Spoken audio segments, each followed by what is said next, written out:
Minister, officials, our staff, and members of the public. It is 2 o'clock on the dot today. And let me just double check the date. I think it is Friday the 13th.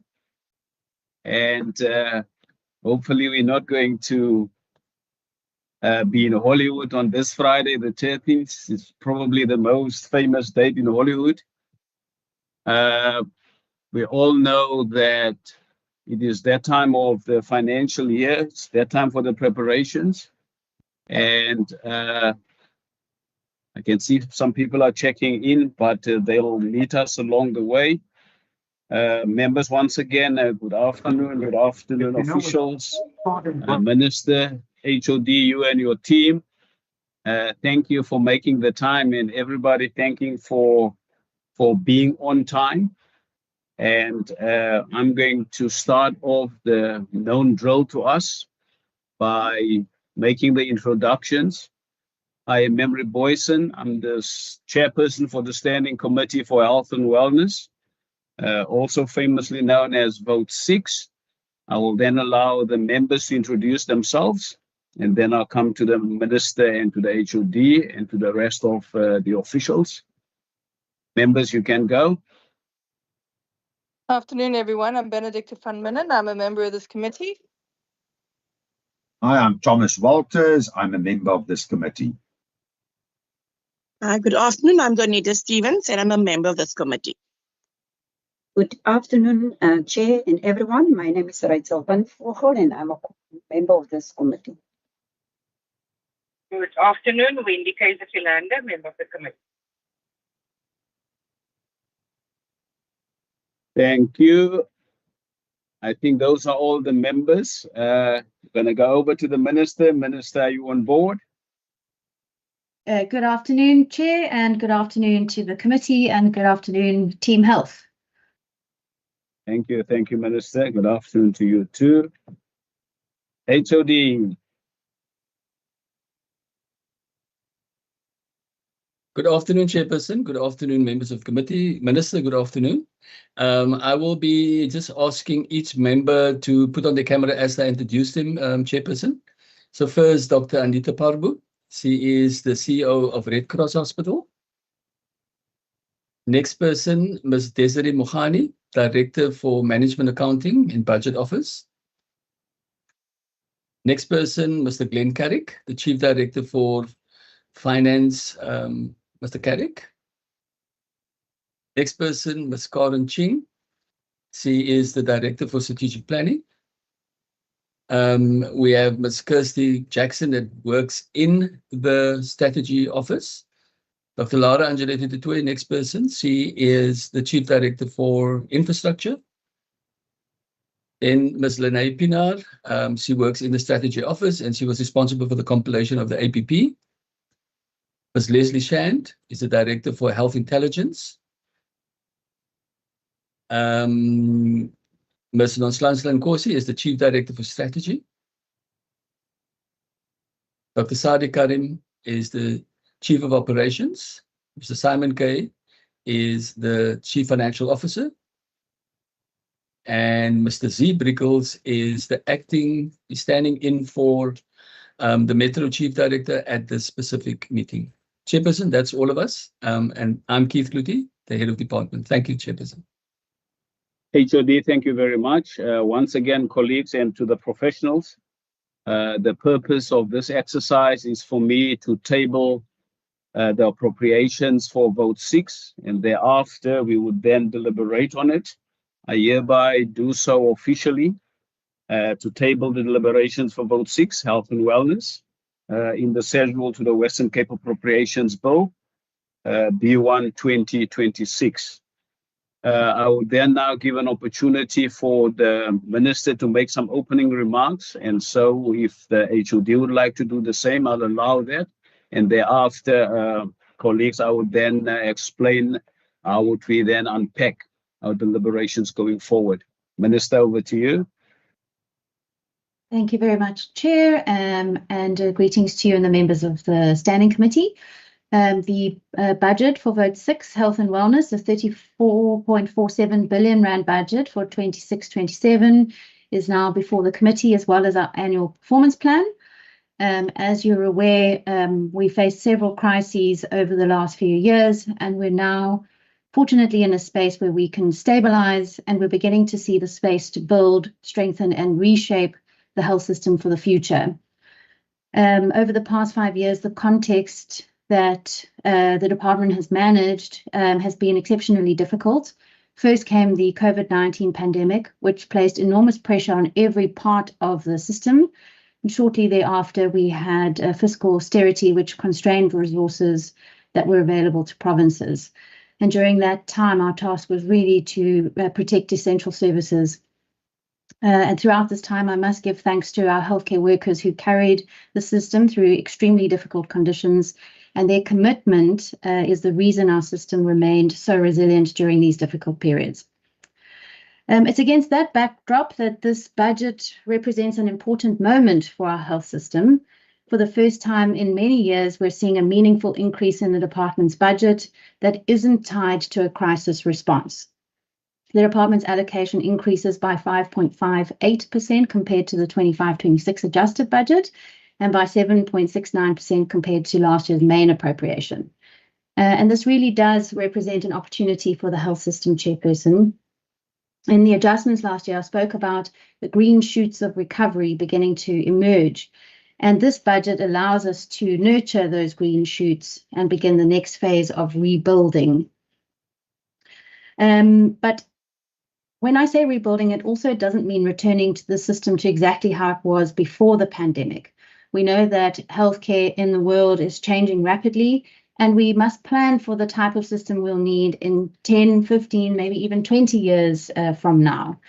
And for that reason, this budget seeks to strike quite a careful balance. On the one hand, we're investing in areas that will deliver tangible improvements for patients and staff in the near term, and on the other, investing in the systems, infrastructure, and digital capabilities that will ensure that the system remains fit for purpose for the next generation.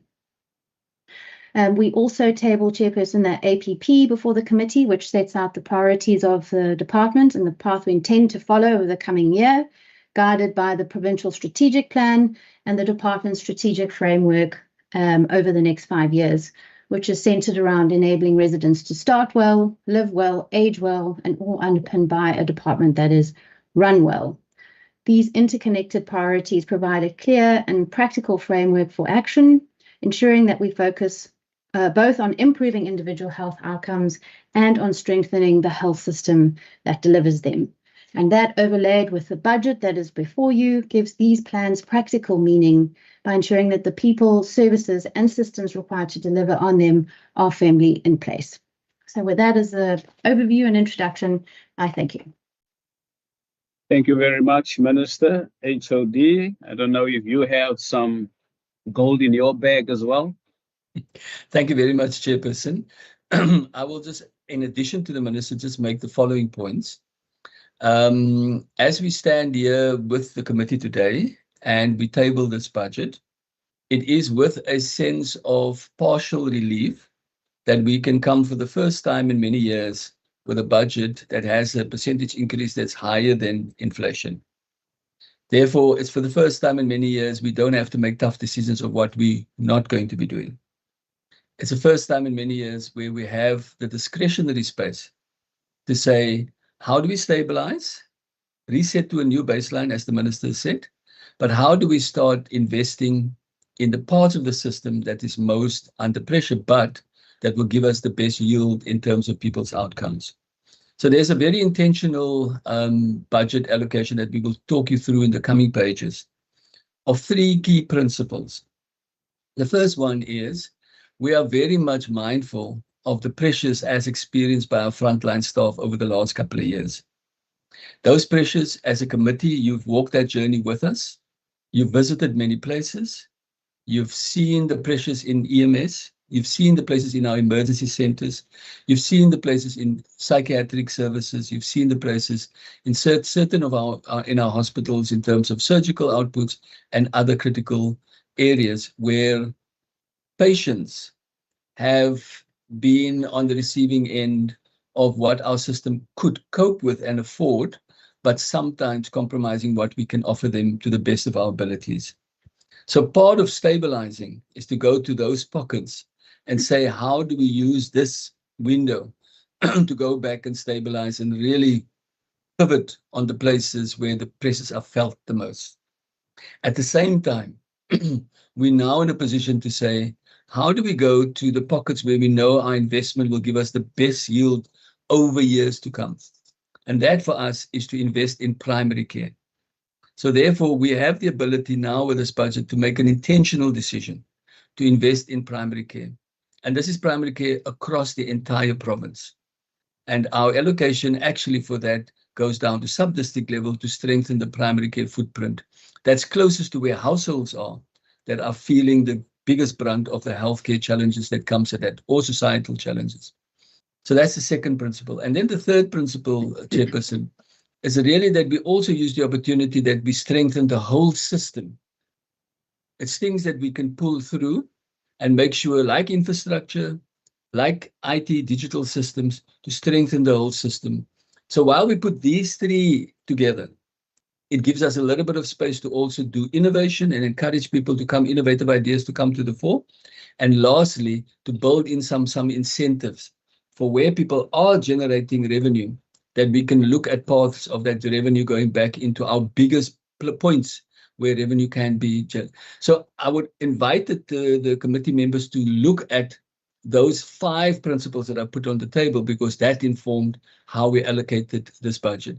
And at many parts during today's deliberation in the pages, we will lift out and just keep on reinforcing these 5 principles that we've applied to this budget process. I really want to say thank you to all the technical people and all the officials on the department on this. This is an incredible team, Chairperson. And without the work of this incredible team of people, we would not be standing here on the eve of saying that we can see a new dawn for the healthcare system in the Western Cape after many years of austerity and challenges. Thank you, Chairperson. Thank you, HOD. Indeed, we are all excited with regards to what lies ahead. Members, as usual, I will allow you the opportunity now for your engagements on the overview of the Minister as well as the HOD before we dissect the pages in front of us. If at all, any views from yourselves, by the raise of hands, you may indicate. And if not, we would then dissect. Going once, it's going twice. Yeah, I think the overviews were pretty straightforward, but we're going to have a second bite now, members. Member Benfogo. Please unmute, Member Benfogo. Thank you, Chair. Thank you so much. Okay. Just short input from my side, Chair. We really welcome the increase on the budget, and it's really heartwarming to hear from the HOD that they are in a better position as in the past years. And it's gonna, at least it's going to bring stability. And it's also wonderful to see in the budget the rebuilding of GF Worcester or Klipfontein Hospital.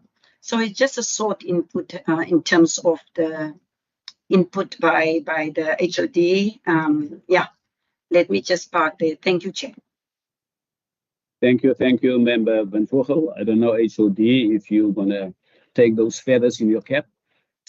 We gladly take it, Chairperson. Thank you very much. And thank you to Member Benfogo. We are as excited as she is and pleased about what's coming with the budget and also the prospects of the Klipfontein Regional Hospital coming into fruition. Thank you, sir. Thank you. Thank you, Minister, and thank you, HOD, once again for the overview. Members, we're now going to get to the meat around the bone. As usual, what I've done, we're going to dissect this into sections so that we can deal with the questions and the answers and inputs properly. I think we're going to take it in sections, 3 sections, starting on pages 219 up until pages 237. And members, please indicate the page number if you have comments or questions, so that when we get the responses, then we know exactly to which pages to refer to. I'm now opening it up, pages 219 up until pages 237. That is the first section. Are we going to dissect the appropriations in front of us? 219 up until 237. Member Van Vogel. Once again, thank you, Chair. Chair, my question is on page 219. The heading main services and core functions. And the point of reference is the Western Cape province has a population of over 7.7 million people, as per the adjusted 2024 mid-year population estimates results, of which 75% is estimated to be uninsured. Now, Chair, under the main service in core functions, the department mentioned a range of healthcare services that are provided across the 554 service points, which include the 33 districts, the 5 regional, the 2 central, and the 12 specialized hospitals, and the 49 emergency medical services. So now, Chair, my question is simple. Are these enough guarantee equitable and quality healthcare for the 75% of the population that rely on our public healthcare facilities for care? And then lastly, we were in George in February, where we were told George Regional Hospital can't cope with the service pressure because there is no district hospital in the district. And it is the only 24-hour hospital providing a full range of service. Now, I want to understand how this budget responds to that challenge.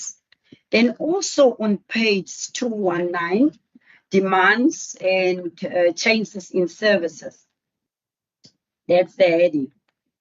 Chair, over the past 5 years, the Western Cape government of the Western Cape Department of Health and Wellness has observed consecutive systems shocks from COVID-19 pandemic to deep financial baseline reduction. What are the anticipated shocks that may be encountered as a result of the United States and Israel illegal war in Iran? Is the system ready to absorb such shocks? Then lastly, Chair, on page 220, on paragraph 2, the fourth sentence.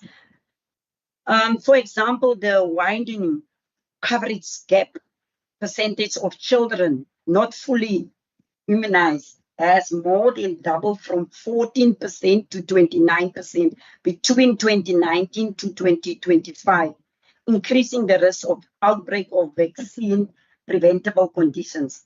And this is a very serious revelation that should not be taken lightly, Chair.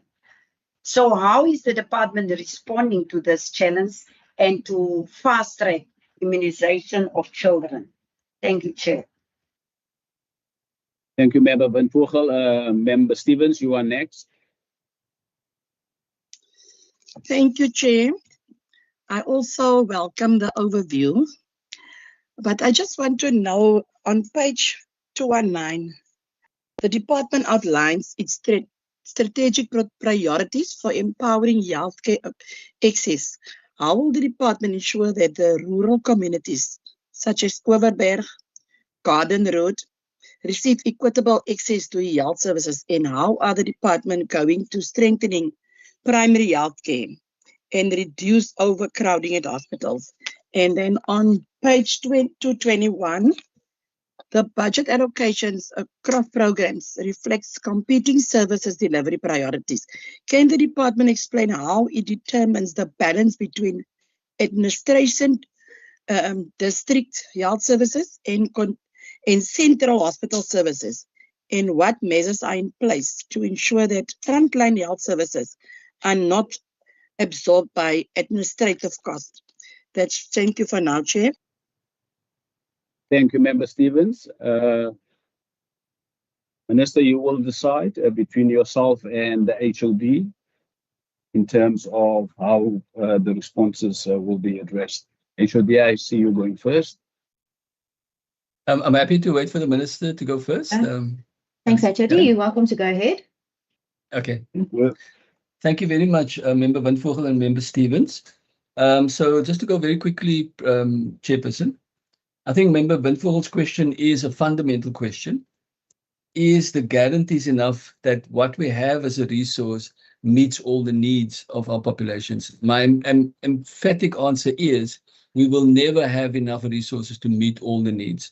And it's not unique to the Western Cape. It's not unique to the country. It's not unique to Africa. It's not unique to anywhere in the world. Healthcare internationally, there is always a shortfall between what people need for healthcare and what you can provide. So although we say we will not have enough to meet all the needs, we then say, and this is the answer to Member Van Vogel, we have enough to balance the needs with what we have to get the best possible outcome for the population need. So it's always a balancing act, Member Boyson, and to Member Van Vogel, it's always a balancing act. And what we have is we now have the space and the freedom to make informed choices of how to distribute our resources in response to call. That brings me to the second point that Member Van Vogel brings, in that George Hospital is located in the George sub-district of Garden Route. Now there's something that George sub-district and Garden Route, Drakensberg sub-district in Cape Winelands have in common with the metro. It is the two most urbanized areas in the rural health services geographically. That is very similar to what happens in the metro. So what you would have experienced in the people in George Hospital saying, George Hospital is a regional hospital for the wider area, all the way from Garden Route, all the way from Central Karoo, as well as the acute care needs of the people residing in George. So that in itself then poses that within our broader geographic footprint in the rural districts, the George sub-district is under significant pressure, which is slightly bigger than elsewhere. And therefore also Paarl Hospital is on slightly bigger pressure because of the Drakensberg reality. So having said that, this budget specifically then speaks to the primary care strengthening in the George sub-district. And obviously, we're also looking at relieving some of the pressures in the George Hospital for the broader access to healthcare services in George itself. So we are very attentive to that. There are discussions about how to work with George Hospital in the absence of an additional district hospital in that specific sub-district. But it's not unique to George because it's similar to Drakensberg and it's similar to many places in the metro where we have a similar challenge. So we are aware, we are mitigating what we have, and we're bringing some relief in George Hospital itself, but more primarily strengthening the primary care system in the George sub-district. The anticipated shocks, we are, like everybody else in the world, preparing ourselves for what the unintended consequences of this war in the Middle East will have on us. The first one is already manifested, everybody's aware of it, is the increase in oil prices. So therefore, we're expecting a sharp increase in fuel, diesel, and all of those things. But very soon, there will be impact on whatever we're importing in terms of that. So we're expecting not just the oil price, but also escalation in the inflationary pressures of things that has to come from overseas and from other markets. So it's early days, Member Van Vogel, but we are attent and we're very much watching because we had a similar thing with the Ukraine and the Russia war. But obviously, acutely, this nexus has got acute instability that we have to mitigate. And our previous experiences is wherever the mitigation is, our flexibility takes us to be able to be mindful. As we've navigated load shedding, as we've navigated climate change, as we navigated other things, we have to navigate the unintended consequences of the war. We have no choice in the matter.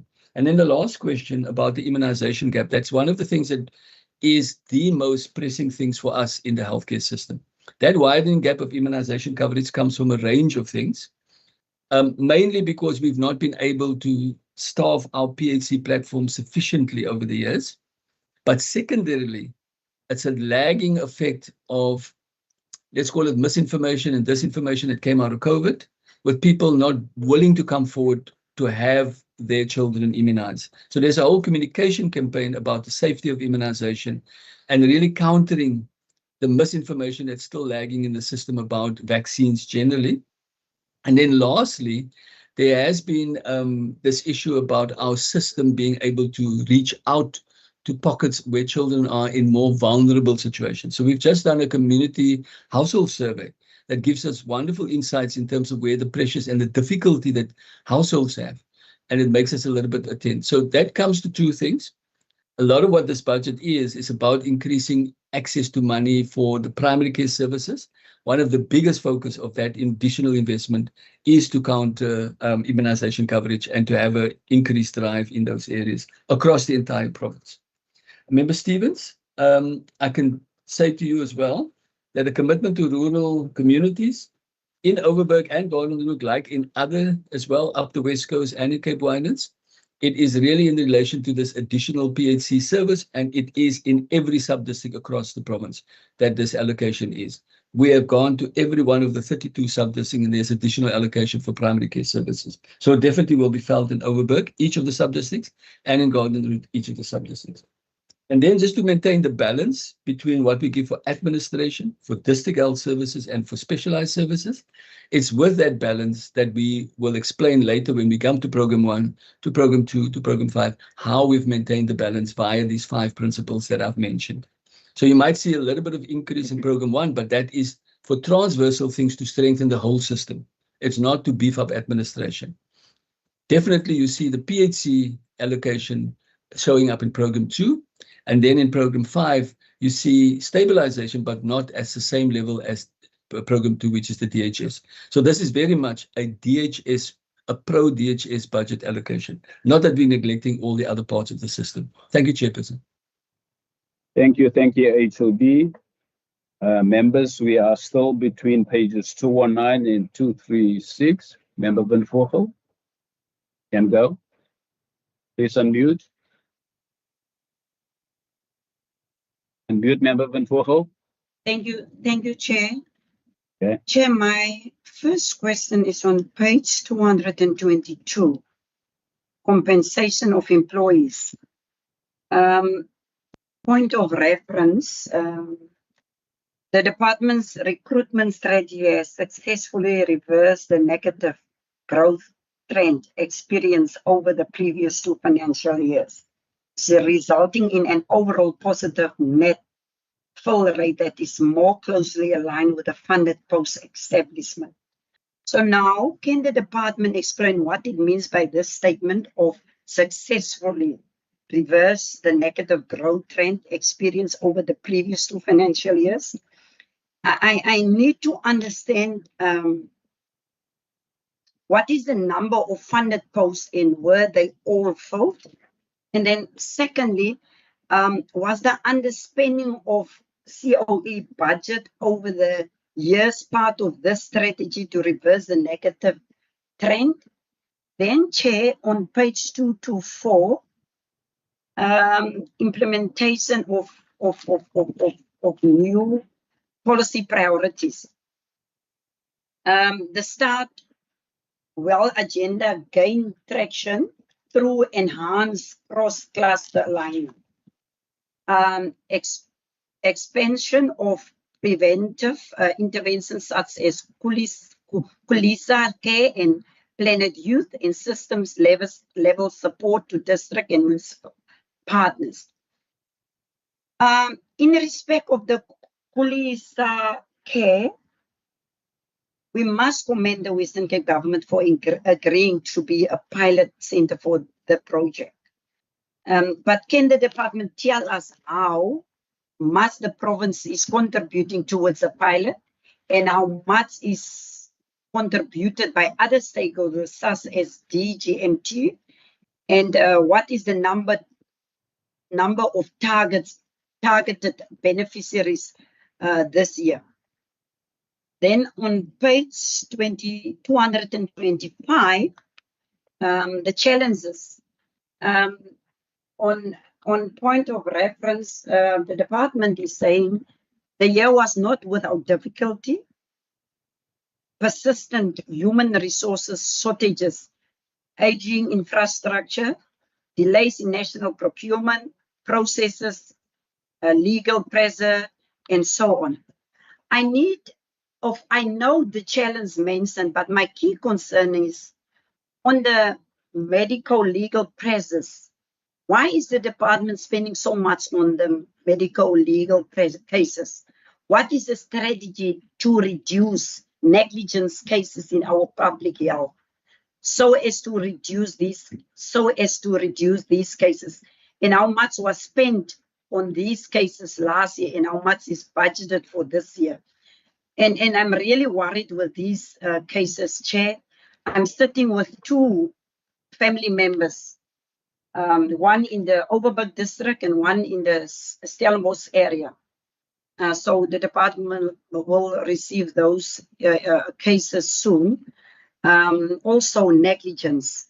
So really I want to understand the strategy. How are you going to ensure that we really cut on those costs?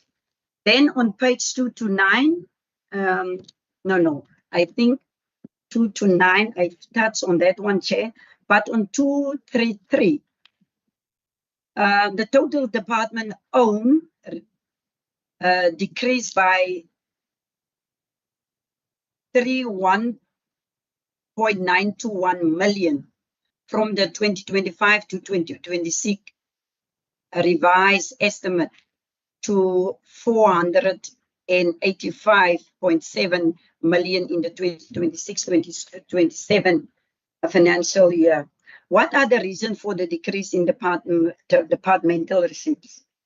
Then on page 235, summary by economic classification, I want to understand what are the reasons for the decrease in the budget for machinery and equipment. And then on page 236, infrastructures and payments, table 8.3. What are the reasons for the decrease in the budget for upgrades and additions? Secondly, in respect of the professional fees, how much of that will be spent on other facilities beside Klipfontein and Tygerberg Hospital? And lastly, while we welcome the funding allocation for the Klipfontein or known as GF Hospital, the people want to know when can they expect the ground to be broken in for construction to start? Or is it 2034? Is a decade away for people to wait for services? Why is the department not talking or taking some of the budget for regional hospital to KDH and Mitchell's Plain? So I will park there. Thank you, Chair. Thank you, Member Van Vogel. I will now allow for the responses.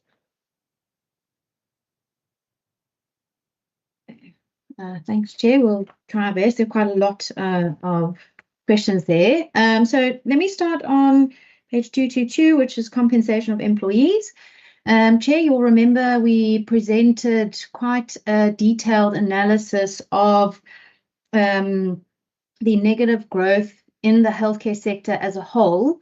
And we showed in all the different provinces that for various reasons none of us were able to keep up with the natural attrition from departments for various reasons. We saw a much higher than expected resignation rate following the two-pot system, retirement system. At the same time, we had multiple layers of DPSA regulations to comply with. And what that did is it slowed down recruitment across the board. And if you'll remember from that presentation, the Western Cape was the first to kind of turn the corner and to be able to navigate all those changes and challenges so that we were able to now get ahead of the attrition in the department itself. And that's basically what the sentence is referring to is us being able to put systems in place to be able to recruit faster than people were retiring or resigning, etc. I think there were some other questions on that, but HOD, I don't know if you want to take over there or should I move on to Kulisa? Okay, all right, then if I've got my notes in order, so Kulisa Care is a pilot project that was launched by the Western Cape following the baseline stunting survey that was done in partnership with universities in 2022. So what we did is we partnered with the DG Murray Trust, Grow Great, ShopRite, etc. And each of the different partners are bringing different things to the table, whether that be from our side, for example, community health care workers, and also the digital backbone through our SPV program. DG Murray Trust is providing the vouchers, Grow Great is also providing support. We also have monitoring and evaluation. So it's really a whole of society partnership, which is fantastic to see, that we're all working together to try and solve this very difficult problem of stunting in the Western Cape. And we're really trying to put a proper dent in it. If my memory serves me correctly, we have over 800 women enrolled in the program at the moment, which is really great news, especially for the pilot. And the pilot will still be running for a couple more months where we'll be able to then see what the results look like and whether there's a possibility of scaling from there. I don't know, HOD, if you want to add on there. Yeah. Thank you, Minister. If I may proceed. Yes, please. Okay? Yeah. So just on the first one as well, Chairperson and Member Van Vogel, on the COE, specifically on page 263, which will come later, you see the actual figures for this, it's page 262.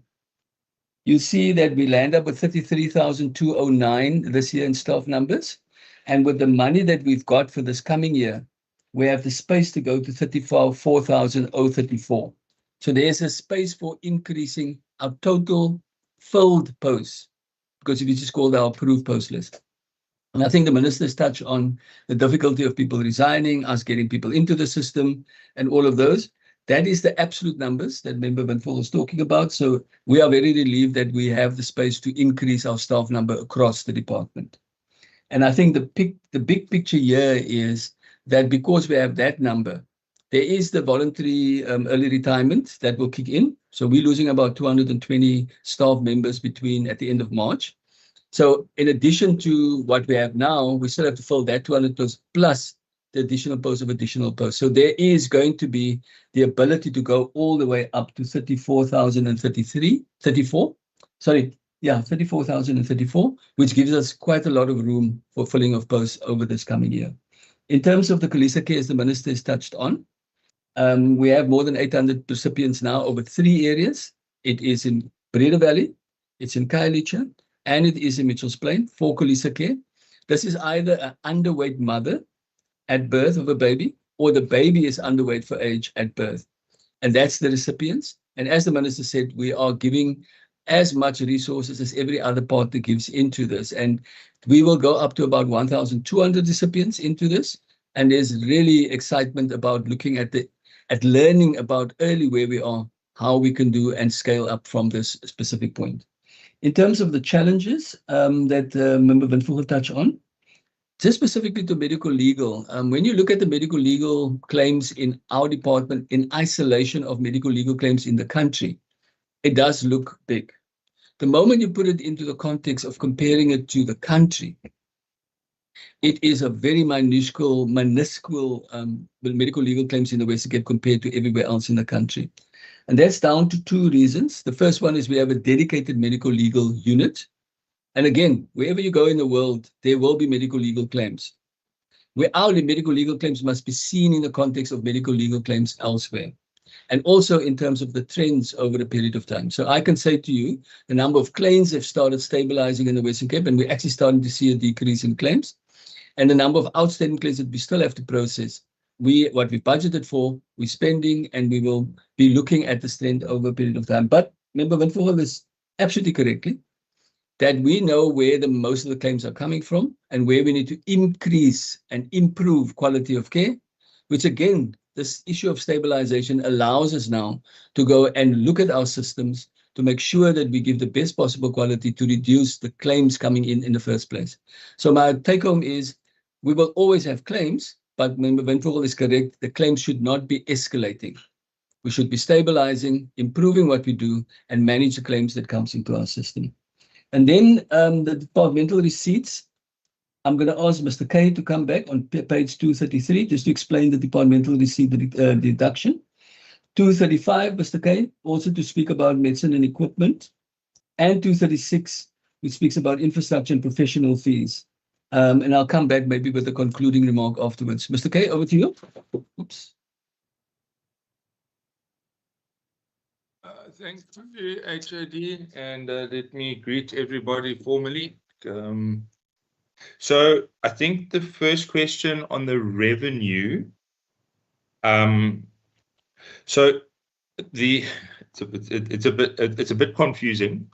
I think we must look and compare the main appropriation, which was last year's budget of 452 million rand, to this year's budget for revenue of 485 million rand. So there's an increase in budgeted revenue of around about 33 million rand, and that ties back to what Dr. Kluti was talking about earlier in terms of the incentivization. So people have increased their revenue, and by increasing their revenue, they have increased their institutional budget. So those are the comparators. We must remember in the adjustment budget process, there were a whole lot of things that came mid-year that we had to try and account for and take cognizance of, as opposed to receiving it at the beginning of the year. So that explains that. I think, again, Member Van Vogel on 235. So the machinery and equipment, the decrease. So again, if you look at the 731 million rand and you compare it to the 609, there is a decrease, and that is because we made a significant investment, particularly in the rollout and the replacement of IT equipment, capital IT equipment, during this current year. Next year, we are reprioritizing into, or we've got different system-wide investments that don't necessarily follow the capital equipment route, but we have increased the health technology budget, which we'll look at a little bit later in terms of Program 8. Then the next question was about professional fees. Now, I had a suspicion that there would be a question on this, and so I've analyzed it out. So Member Van Vogel, included in those professional fees are two major components. The first element is 176.7 million rand, which is for the Metro East and Metro West regional hospitals. On top of that, as Dr. Kluti indicated, we were looking at system-wide interventions, and system-wide interventions include maintenance across the whole organization. And so the fees that we pay to the Department of Infrastructure for scheduled maintenance are included in that balance and that increase, and they have increased from 53 million to just short of 80 million rand in the current financial year. So again, what you are seeing is the strategy that we spoke about in action coming through into the numbers. Then you asked the question about the decrease in upgrades and additions. So again, Member Van Vogel, it becomes a little bit technical about how things are classified by and between. So we generally always look at the bottom number for infrastructure, and you will see on page, or just taking off my glasses, but you'll see on page 234 for health facilities management, we've got a healthy increase of 22% for the whole program. So that is unheard of, and that shows how much is being invested in infrastructure, and the way that we slightly change the flavor of where things are being invested in, and then how they are classified in terms of the SCOA items. I do want to also just say back to the compensation, because again, I've anticipated this question. So I think that 262 is a very important table to understand and unpack. And so, Member Windvogel, if you look in 2023, 2024, we had just short of 34,000 people. That is when the brakes were pulled on and pulled very hard, and that pulled us down to 32,439. We've now increased that to 33,209, and that is the numbers, the actual numbers of people that we had employed at the 31st of December, 2025.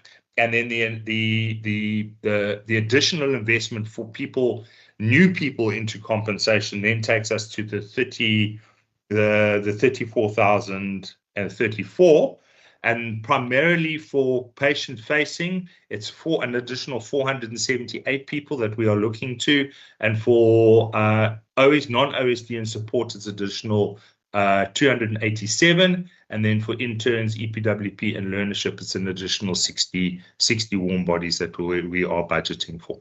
So that's the detailed breakdown that you can then analyze out on page 262. Thank you very much, HOD. I think I've covered the questions you asked me to cover. Thank you very much. Chairperson, just to you and Member Windvogel, just one or two additional questions you asked right at the end. I'm coming back to that. So thank you, Mr. K. In terms of groundbreaking for the Klipfontein Regional, and then investment of professional fees into other hospitals as well. So I think the schedule, Dr. Anzelette de Tooy, please just confirm our expected groundbreaking for Klipfontein as it stands on the schedules now. Dr. Anzelette de Tooy. Thank you. We have completed the concept design of the hospital. We are going to proceed with design development and then with the tender documentation.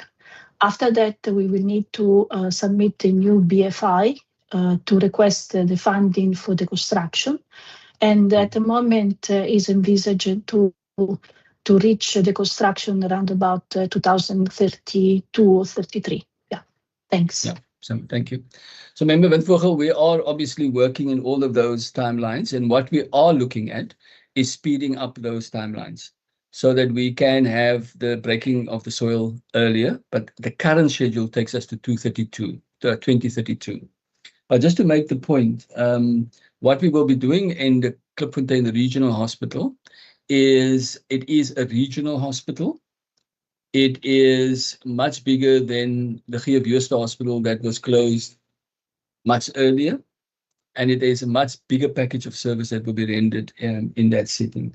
But at the same time, you heard from Mr. K, that we've also put money into infrastructure generally to look at infrastructure pressures across many hospitals as the pressures are felt. So other hospitals with pressures like acute psychiatric units, increasing EC capacity, increasing ward bed capacity is a continuous thing that we do across all the hospitals, not only the mega projects. Chairperson, I will leave it at that. Thank you very much. Thank you, HOD, and thank you, Mr. K. Members, we are now moving on to the second sector. We're now moving to pages 238 up until pages 250. Pages 238 to 250, Member Windvogel. No, thanks, Chair. Mine is just a follow-up on some of the answers, Chair. Okay, please go. My first one is to Mr. K. He explained when it comes to compensation of employees in terms of the staff component. I want to understand in those numbers that he gave us, are you also looking at the community health workers to absorb them? Are they also part of those? I think you mentioned something of 400 and something. So perhaps I misunderstood you. Can you just clarify that one? And then the HOD, Dr. Keith, and I think Laura, Mrs. Yeah, the church.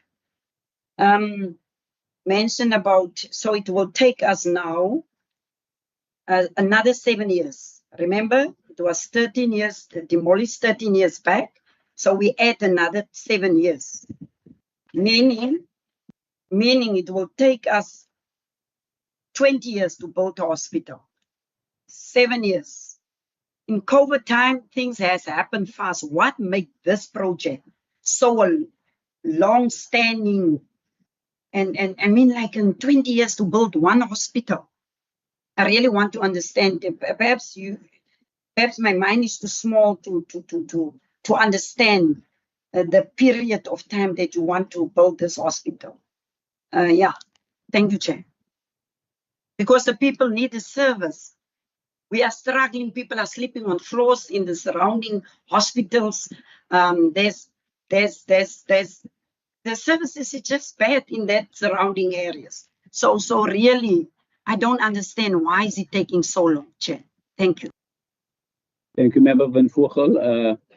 Dr. Pluter, before you go ahead, I just want to remind the members as well, some of the details, we can deal with that when we deal with recommendations later on as well, so that we can get all the answers if we so require in submissions for next committee meetings as such. Dr. Pluter, you may go ahead. Thank you very much, Chairperson. So I will answer both questions. Member Van Vogel, the first one you asked Mr. K. The COE with the increase of staff numbers does not include community health worker absorption. The community health worker absorption issue into the public service is it's the subject of a court ruling that now was brought against the National Department of Health, with specific people identified that should be absorbed on the basis that they've been paid via Provincial for more than 3 years in 8 out of the 9 provinces. That excludes the Western Cape. So the court ruling for community health workers excludes the Western Cape because there were no community health workers in the Western Cape that was placed on Provincial and paid via this mechanism. What we are looking at is we're looking at the increase of the conditions of community health workers, and in our relationship with organized labor, we have started having communications about what our process in this province is, and in our relationship with the non-profit organizations, which are our partners in hosting and housing community health workers. So there is a committed process for us to work and strengthen the systems around community health workers, just to clarify that they're not part of the absorption in the COE numbers. The second one is the groundbreaking, and we understand the frustration of Member Van Vogel. And the 7 years is very much due to the technical nature of the work to be done, because it's not a like-for-like replacement of a hospital. It is a regional hospital, and it's a whole lot of technical work to be done to actually work out for regional hospitals. And that obviously what has happened in the last 7-8 years has had a major impact on the delay. That is COVID, it's the planning processes for BFI, it is all the technical processes, and therefore the last 7 years has been a drag on the delivery of this hospital.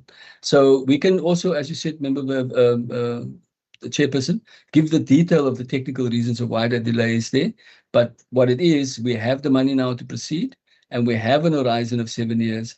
We are doing everything in our powers to make that 7 years shorter, if it is all possible in terms of delivery. Thank you, Chairperson. Thank you, HOD. Member Van Vogel, is that a legacy hand? Please unmute, Member Van Vogel. Thank you, Chair. Okay. Yeah, no, it's a follow-up, Chair. It's not a legacy. Okay. No, Chair. It's eintlik hartseer. Ek wil Afrikaans praat nou, Chair. Ek hoor wat die HOD says. Eintlik hartseer. Because in the previous term, I had normally raised this issue of the community health workers. En elke keer was daar vir my gesê, no, at national level, daar is besig met agreements. We will wait up until then. Now suddenly, hoor ek dat nee, Western Cape is excluded. So, dit is regtig hartseer, because hierdie mense het hoop gehad. Hierdie mense wat in die son en die reën namens ons die mense gaan dien. En nou hoor ek skielik Western Cape was not part. But in die previous term was daar nooit gesê Western Cape was not part. Wanneer die minister vir ons, die MEC vir ons gesê het, no, they are busy at the national level, niemand het daar gekorrek om te sê, nee minister, Western Cape is not part of that process. So ek is regtig teleurgestel in daai gedeelte, Chair. Maar dankie. All right, Member Van Vogel, I'm going to remind you when we're going to deal with the recommendations, and because I also don't fully understand, you know, as something new in this term and in this committee. So when we deal with that member, then we can probably put it in writing to the department, and then we can get a full response so that I can also understand it. I don't want us to have a dialogue on it, on something that I won't know how to handle because I don't have the background. So Member Van Gool, I promise you must remind me. We'll deal with that HOD when we're going to make the written submission so that we can all fully understand it. So colleagues, I'm still going to say that let's go to the second sector, pages 238 to pages 250. 238 to 250. Opening it up. 238 to 250.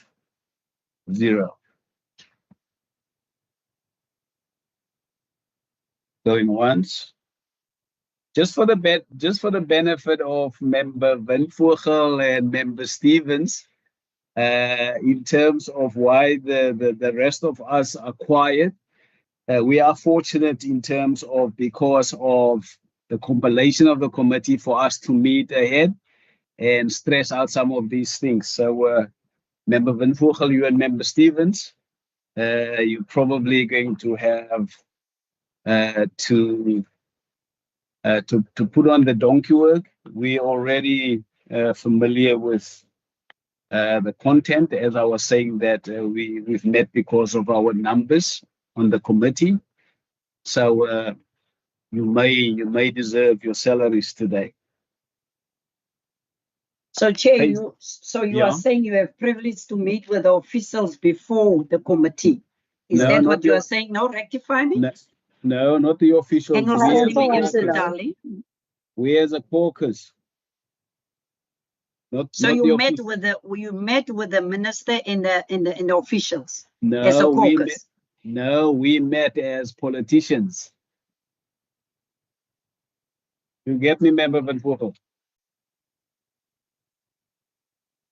We met as blue members. Member Walters, I see your hand.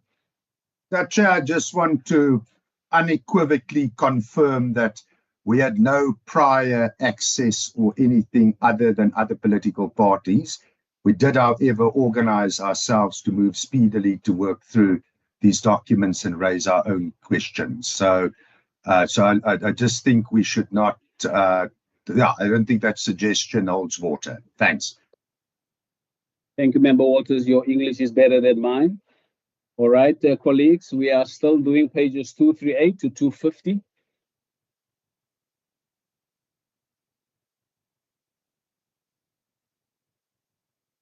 If we're all on board, it is not a headache. Calling it once, 238 to 250. If not, members, can we go then to the other section? Pages 250 to pages 264. Pages 250 to pages 264.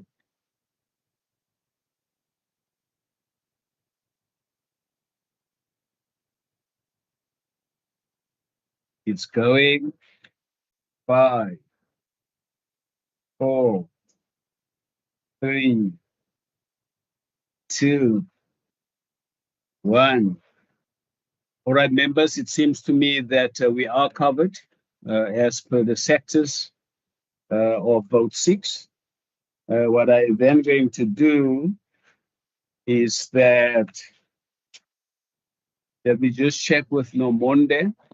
Nomonde, we spoke earlier, and the earlier confirmations was we did not receive any submissions from the public. I just need to confirm that. You are correct. No members of the public in this meeting. All right, Nomonde, thank you very much. And members of the committee, we have now reached the point where I'm going to allow the minister and or the HOD to make some closing remarks. Minister, over to you. Thank you very much, Chair. Let me just express my gratitude to the committee for the questions posed on the budget. And we trust that this wonderful budget will receive the committee support. Thank you. Thank you, Minister. HOD. Thank you very much, Chairperson and members of the committee. As always, we present ourselves humbly for oversight. We really take the comments to heart. We subject ourselves to oversight with humility, and we thank you for this collegial engagement that we can have. We really appreciate the way that we can work with yourself as an oversight committee and the maturity of our engagements, and we continue to honor them with the required respect and maturity that's required. So thank you very much, Chairperson. Thank you, Ishudi. Before I let you and the Minister go and continue the hard work, let me also make my closing remarks. And I want to say this in the presence of my colleagues. It is indeed, Minister and HOD, to you and your team. It's indeed a pleasure for me to be a chairperson of this committee. And I learn every time, and our oversight is not just contained to what we're doing here today. We do our oversight to the facilities as well. And I must say that we're always very robust when it comes to the content of these matters. And then Member Windvoogel, Member Stevens, and especially our new member as well, Member Michaels, who serve on this committee as well, that we do tick the checklist in terms of are things improving or not. And I must say, to what we have gone back to from where we started last year, we are all ticking in the above the 50% in terms of improvements at the facilities. And please keep it up. And we know with the limited resources, you are doing the best you can. And once again, convey our gratitude to the rest of the staff who might not be present here today. That even on Wednesday, if I'm not mistaken, we were in Grabouw, and the engagement in Grabouw was out of this world.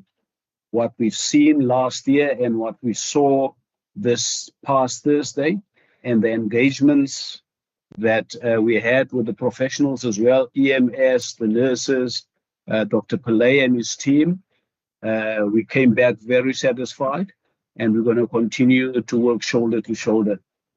Dr. Pute, I see your hand is up before I let you go. Yes, Chairperson, just to make an announcement, very important now for the committee to take note. Mr. Simon K, if he could put on his camera, please. Mr. Simon K has accepted a new position in the Eastern Cape. He will be leaving us. His last day of work is going to be the 30th of April. Obviously, Mr. K has been very instrumental to our engagements with this committee over the years. We just want to say thank you to Mr. K for his contribution to the Western Cape. As he returns to the Eastern Cape as in his capacity as the new CFO for the Rhodes University. And it's more way than one for Mr. K. It's a going back of home, because that's where he come. That's his place of home. Mr. K, thank you so much. And for the committee members, please to note our appreciation for Mr. K's efforts. Thank you. Mr. K, from my side, on behalf of the committee, I know a member, Windvoogel, always says this to me. Whenever she makes contact with the officials, Dr. Klute, you know, the responses are immediate. And that is an indication in terms of the mindset of this department. And Mr. K, to you, I'm also from the Eastern Cape. Now I feel much better, you know, because I know you will definitely be noted there. You're going to leave another footprint.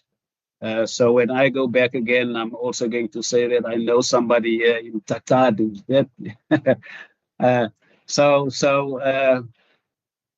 We wish you all the best, Mr. K. And please keep your cell phone number. You know, don't change it when you leave here after this stint that you are having with us. Minister, to you and Dr. Klute and the rest of the professionals, you are excused, and thank you very much for your inputs, and thank you very much for your responses. And please enjoy the rest of the afternoon as well as your weekend. Thank you very much. You are excused. Thank you, Chairperson. Thank you, committee members. Thank you. Bye-bye. Bye-bye.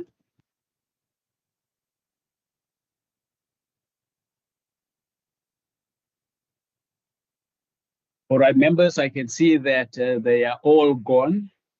any resolutions or okay, I see that my advisor want to do it the other way around. I thought I was going to do it the other way around. All right, members, I am now going to give an opportunity to us in terms of what was presented in front of us. And Namonde, you can go back. I think. No, Chair, we can start with the resolutions. Then maybe. Yeah. All right. Okay. Sorry for that. Members, any resolutions? Resolutions, recommendations, Member Walters? The Chair, I just want to double check that there is a public hearing component to this meeting. Are we satisfied there's no members of the public who want to make submissions? I don't see anyone online.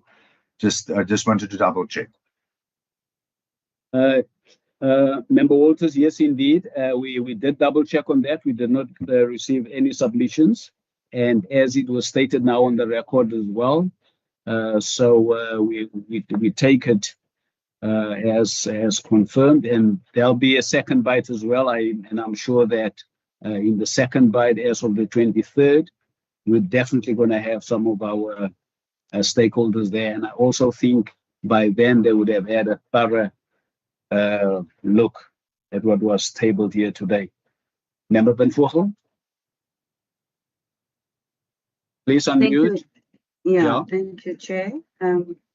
Chair, I think the community health workers is one of those. I don't need to explain. I think all of us, you actually propose that we then make it one of our solutions so that we can get more detail. And also the GF Worcester, Klipfontein Regional Hospital. So we need more info on that to understand why is it taking so long. Okay, And thank then, you. Yeah. Sorry, go ahead.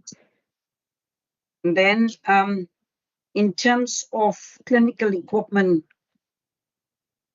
consumables and services, I have a keen interest on how much we spend on clinical equipment and what policies guide the lending of it to private hospitals for free.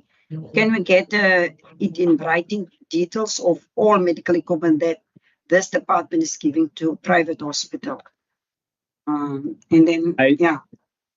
So sorry, member, I just need you now to guide me on the last one on the clinical equipment. I remember seeing your written question to the minister. Would you want us to wait for that, or do you want to do this over and above that? I saw your question to the minister, your written question. Okay, perhaps we must then, Okay. Will take that. This will actually come. The reply will also come after, hopefully. Because I just need that information. So I'm not sure which one will, will get the first response. Is it our resolutions or will it be my question, my written question to him?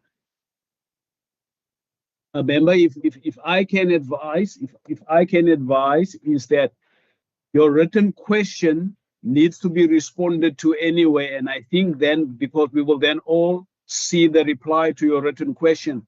And then from there, you can then have a follow-up via the committee if you're not satisfied. Okay. All right. Okay. But then I agree with you. What we then put up here is a request on what is the future of the community health workers, and then what is the detailed report on the building of the capital investment in terms of timelines. Member Stevens?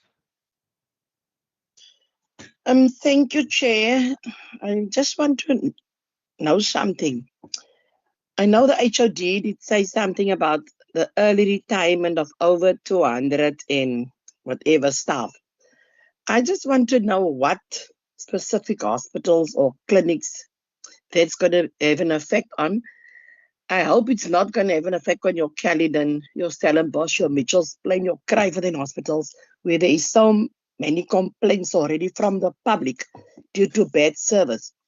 And on the early retirement staff that we're going to lose in our hospitals, I just want to know from the department if they have how can I put it? If they have concrete plans to recruit and to retain doctors, nurses, and emergency personnel, especially in our underserved areas, and how is the department addressing the burnout among healthcare workers? So if they can just give us an answer on that, that is my question, Chair. Thank you. All right, sorry, members, I've now changed from venues due to my battery. I had to come and charge somewhere else. All right. Okay, members, so those will be our resolutions. And then anything else, we will then deal with it in the committee structure for the department to give us the responses in writing. Are we all happy with that? All right, I see a thumbs up on Monday. Can we then now do our thing? All right, members, I am now putting it to the committee in terms of us adopting and considering the appropriations for vote 6.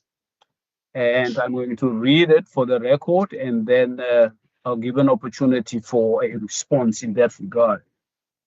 Let me just get my glasses in order. Okay, and I'm reading as follows. Report of the Standing Committee on Health and Wellness on vote 6. In the schedule to the Western Cape Appropriation Bill, B2026, dated 13 March 2026, as follows. And then I will then ask for a response from the individual members. The Standing Committee on Health and Wellness, having considered the subject of vote 6, health and wellness in the schedule to the Western Cape Appropriation Bill B/206, referred to the committee in accordance with the Standing Rule 188, reports that it supports the vote. Can I get an indication on us supporting? I see the hand of Member Walters, and I see the hand of Member Van Minen in that sequence. Member Walters. Shall I propose adoption of the vote, or propose support for the vote? Member Walters propose support in terms of Rule 188. Member Van Minen. Just to say that I want to second that. You second that in terms of Rule 188. Member Kaiser Philander. Please unmute. Member Kaiser Philander, unmute. I see your hand. Maybe Member Kaiser Philander is having an issue there. Member Van Vogel, I also saw your hand. Please unmute, Member Van Vogel. Thank you, Chair. I will make use of my minority view not to support the vote. All right, so you want us to initiate Rule 90? Yes, Chair. Oh, all right. In line with the Rule 90. All right, I see Nomonde is very quick with the typing. I'll then read it out. The committee is supporting in terms, I'm paraphrasing the first part. The committee is supporting in terms of Rule 188, proposed by Member Walters and supported by Member Van Minen.